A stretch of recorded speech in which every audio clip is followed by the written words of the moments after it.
JDC 첨단과학기술단지 제2단지 조성사업 관련 속보 이어갑니다. 재해 영향평가에서 침수 우려와 저류지 문제로 잇따라 제동이 걸렸죠. 실제 사업 부진에 들어설 저류지 3곳의 위치와 용량 등을 직접 확인해봤습니다. 현장을 취재한 기자는 재해 예방에 중점을 뒀다기보다 사업 허가를 받기 위한 형식적 설계라는 의문이 들었다고 하는데요. 도대체 어떤 상황인지 강인희 기자가 취재했습니다. 재해 영향평가 심의에서 3차례나 제동이 걸린 JDC 첨단과학기술단지 제2단지 조성사업. JDC 측은 사업 부지에 모두 3개의 저류지를 만들 계획입니다. 실제 저류지 3곳, 문제가 뭔지 확인해봤습니다. 영주고등학교 인근에 들어설 저류지 2곳 가운데 한 곳입니다. 문제는 이곳에 들어설 저류지의 위치입니다. 제가 서 있는 이 도로보다 성인 키만큼이나 더 높은 곳에 들어설 것으로 예정되면서 물이 찰 경우 이곳 도로와 바로 옆 가족 공동묘지가 침수될 거란 목소리가 높습니다. 도로보다 더 높으면 그건 안 되는 것이죠. 이 부분은 저류지 설계를 할 때 안정성을 최대한 고려를 해서 이것을 시행을 해야 된다라고 이제 보는데요. 더 저로보다 높으면 그건 절대 나중에 이제 여러 가지 문제가 있죠. 영주고 인근 2개 저류지에 빗물이 유입되는 관해 구조도 확인해봤습니다.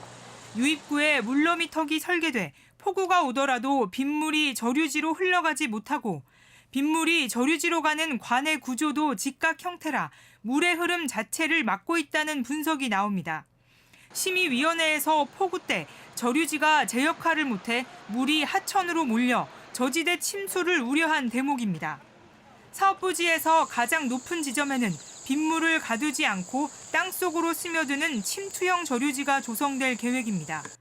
그런데 재해 영향평가서에 침투형 저류지를 만들며 해야 하는 해당 지점의 지질 조사에 다른 지형의 수치를 적용했습니다.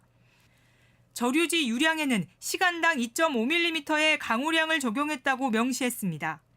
전문가들은 침투형 저류지의 위치 자체에 문제를 제기하는가 하면 적용 강우량도 비가 처음 올 때 구정물을 처리하는 수준이라는 지적입니다. 침투형 저류지는 하류부의 인근의 피해가 가장 적게 예상되는 곳에 그 지질 구조를 고려해서 거기에다가 하는 것이 바람직하다. 시지 강우량 2.5mm라고 한다면은 그것은 매우 현실성이 좀 없다라는 생각이 들고요. 오염원들이 하천으로 못 들어가기 위해서 초기 우수를 저류하는, 그래서 굉장히 작은 양을 일단은 저류하고 하천으로 보내겠다는 그런 환경적 측면에서의 저류지 설계 매뉴얼인 거고요. JDC 측은 도로보다 높은 곳에 설계된 저류지의 경우 용량이 넘지 않도록 비상수로로 계획했고 2개 저류지의 유입관 구조는 실시 설계 때 변경하겠다고 밝혔습니다.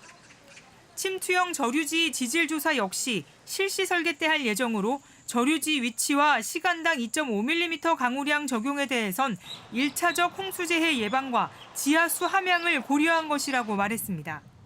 KBS 뉴스 강인입니다.